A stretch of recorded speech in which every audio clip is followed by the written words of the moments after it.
একসময় ঢালিউডে অত্যন্ত জনপ্রিয় ও সফল নায়িকা ছিলেন শাবনূর। বর্তমানে তিনি অস্ট্রেলিয়া প্রবাসী, অভিনয়ের সঙ্গেও তেমন যুক্ত নেই। তবে হুট করে গত বছর দেশে ফিরে 3টি সিনেমায় কাজের ঘোষণা দেন এই নায়িকা। এরপর আবারও ফিরে যান অস্ট্রেলিয়ায়। সিনেমার পর্দায় দেখা না মিললেও সোশ্যাল মিডিয়ার জন্য বেশ ভালোই দেখা মেলে শাবনূরের।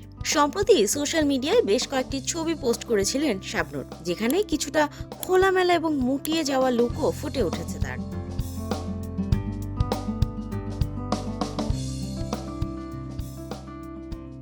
জানিয়ে ট্রলের শিকার হতে হয় এই অভিনেত্রীকে। এই পরিস্থিতিতে শাবনূর ভক্তদের উদ্দেশ্যে একটি পোস্ট দিয়েছেন। তিনি লিখেছেন, সবার উদ্দেশ্যে কিছু কথা বলতে চাই। আমি অস্ট্রেলিয়াতে সাধারণত ক্যাজুয়াল ড্রেস পরেই স্বাচ্ছন্দ্য বোধ করি এবং এটা আমার ব্যক্তিগত পছন্দ। তিনি আরো বলেন, যদি কেউ তার শেয়ারকৃত কিছু পছন্দ না করেন তবে তাদের কাছে গঠনমূলক সমালোচনা গ্রহণযোগ্য। তবে বিরূপ মন্তব্য এবং ট্রল থেকে বিরত থাকতে তিনি সবাইকে বিনীতভাবে অনুরোধ করেন। শাবনূর মন্তব্য করেন, যদি আমার কোনো অ্যাক্টিভিটি কারো পছন্দ না হয় তবে আমাকে ফলো না করলেও তো পারেন। পোস্টের মাধ্যমে তিনি আরো জানিয়েছেন, যারা তার ছবি বা ভিডিও নিয়ে ব্যবসা করছেন তারা যেন সামাজিক মাধ্যমে নেতিবাচক মন্তব্য থেকে বিরত থাকেন।